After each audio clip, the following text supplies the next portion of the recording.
আমরা এখন জানি কিভাবে নিরাপদে বাচ্চা প্রসব করানো সম্ভব। তাহলে আমাদেরকে এবার জানতে হবে প্রসব পরবর্তী সেবা সম্পর্কে। প্রসবের পর থেকে 6 সপ্তাহ পর্যন্ত মা এবং শিশুর যে যত্ন নেওয়া হয় তাকেই বলে প্রসব পরবর্তী সেবা। প্রসব পরবর্তী সময়ে শতকরা 50 ভাগের বেশি মাতৃমৃত্যু হয়। তার 60 থেকে 70 ভাগ মাতৃমৃত্যু হয় প্রসবের 2 থেকে 3 দিনের মধ্যে। এ সময়ে উপযুক্ত প্রসব পরবর্তী সেবা না দেওয়া গেলে কি হবে?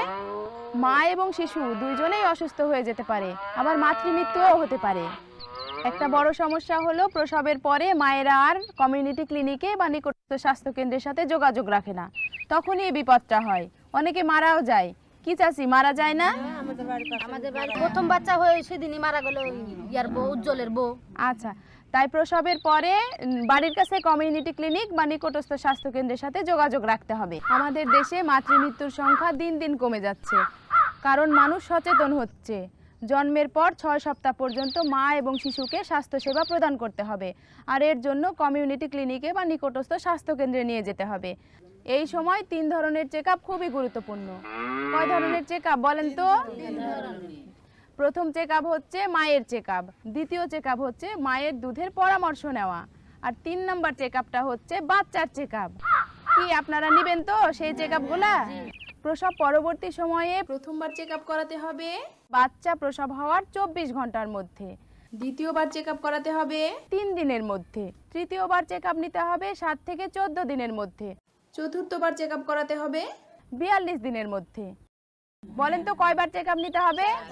4বার। করিমন চাচি, সালমা আপার বাচ্চা হওয়ার পরও তাকে 4 বার চেকআপে নিতে হবে। আমি না আপা, প্রসবের পর কি ধরনের সমস্যা হইতে পারে? প্রসবের পরপরই জরায়ু সঠিকভাবে সংকুচিত না হলে প্রসব পরবর্তী রক্তস্রাবের সম্ভাবনা বেশি থাকে। এটা একটা বিপদের লক্ষণ। জন্মের পরপর বাচ্চাকে মায়ের দুধ চুষতে দিলে মায়ের জরায়ু গর্ভাবস্থার পূর্বের অবস্থায় ফিরে আসে। এই সময় তলপেটে ব্যথা অনুভূত হতে পারে। সাধারণত এই সময় রক্তস্রাব হয়, পরবর্তীতে হালকা হলুদ বর্ণের স্রাব হয় এবং সবশেষে সাদা বর্ণের স্রাব হয়। এই যে দেখেন। প্রসব পরবর্তী বিপদ চিহ্নগুলো সম্পর্কে ধারণা থাকা খুবই জরুরি। এই বিপদ চিহ্নগুলো দেখে রাখেন: অতিরিক্ত রক্তক্ষরণ, প্রচণ্ড জ্বর, খিঁচুনি, রক্তস্রাব, স্তনে ব্যথা, ফোড়া বা প্রদাহ হতে পারে, প্রসব করতে কষ্ট হতে পারে। এই বিপদ চিহ্নগুলোর যে কোনো একটি দেখা দিলে সাথে সাথে মাকে নিয়ে কমিউনিটি ক্লিনিকে বা নিকটস্থ স্বাস্থ্যকেন্দ্রে যেতে হবে। যোনিপথে প্রসাব বা পায়খানা আসা বা যোনিপথে শক্ত কিছু আসাও কিন্তু বিপদের লক্ষণ। আমি না তোমার একটা কথা জিগাই, বাচ্চা হওয়ার পর যে প্রথম দুধটা আসে সেটা খাওয়ানো যাবে কিনা? শোনেন চাচি, জন্মের পরপরই বাচ্চাকে শাল দুধ সহ মায়ের দুধ অবশ্যই খাওয়াতে হবে। এই শাল দুধে যে পুষ্টি আছে তা শিশুর জন্য খুবই দরকার। একে বলা হয় শিশুর প্রথম টিকা। যেমন ডায়রিয়া, নিউমোনিয়া, সেপসিস এবং অন্যান্য রোগ সংক্রমণের হাত থেকে এই শাল দুধ বাচ্চাকে রক্ষা করে।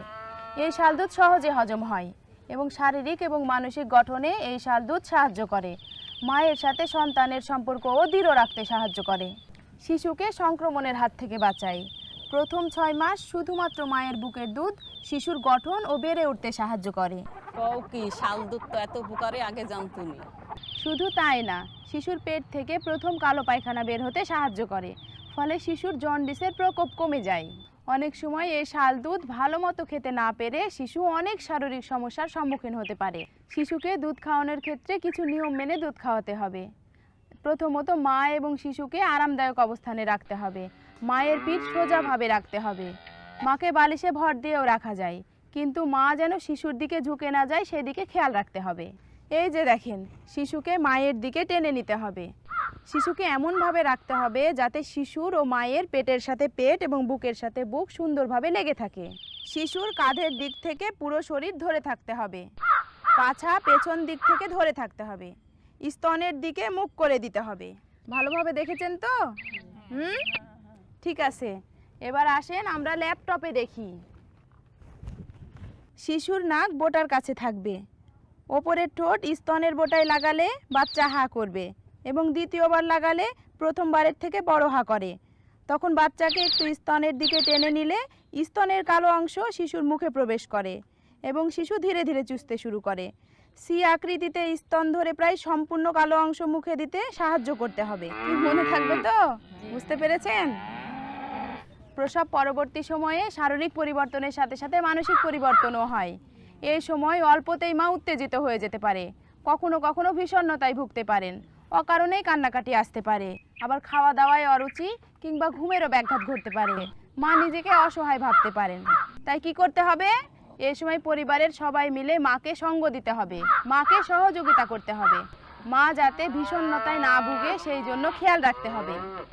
প্রসবের পর অন্তত 6 মাস পর্যন্ত গর্ভকালীন সময়ের মতো মাকে সব ধরনের খাবার বেশি করে খেতে হবে। এই সময় একটি করে আয়রন ট্যাবলেট খেতে হবে। 6 মাস পর্যন্ত শিশুকে শুধুমাত্র মায়ের বুকের দুধ খাওয়াতে হবে। 6 মাস পর থেকে বাড়ির তৈরি হাঁড়ির খাবার খাওয়াতে শুরু করতে হবে। আর কমপক্ষে 2 বছর বাচ্চাকে বুকের দুধ খাওয়াতে হবে। ঠিক আছে? শোনো সুরভি, এই সময় গর্ভে পুনরায় সন্তান আসার সম্ভাবনা থাকে, আর এটা এক ধরনের বড় ঝুঁকির কারণ। তাই পরিবার পরিকল্পনা পদ্ধতি ব্যবহার করা খুবই গুরুত্বপূর্ণ। প্রসব পরবর্তীকালে অনেক ধরনের পরিবার পরিকল্পনা পদ্ধতি গ্রহণ করা যেতে পারে। যেমন ধরেন, হাসপাতালে প্রসব করানোর সাথে সাথে 48 ঘন্টার মধ্যে আইইউডি করা যেতে পারে। তাছাড়া যে কোনো সময় কন্ডোম ব্যবহার করা যেতে পারে। আবার 6 সপ্তাহ পরে ইনজেকশনও নেওয়া যেতে পারে। 6 সপ্তাহ পর ইমপ্ল্যান্ট বা 6 সপ্তাহ পর বন্ধ্যাকরণ পদ্ধতি গ্রহণ করা যেতে পারে, বা মিনি পিল খাওয়া যেতে পারে। কিন্তু মিনি পিল ছাড়া অন্য কোনো পিল খেলে মায়ের দুধের সমস্যা হতে পারে। স্বামী স্ত্রী দুজনে মিলে আলোচনা করে নিজেদের পছন্দ অনুযায়ী যে কোনো একটি জন্ম নিয়ন্ত্রণ পদ্ধতি বেছে নেওয়াটা খুবই জরুরি। কি বুঝাইতে পারছি তো?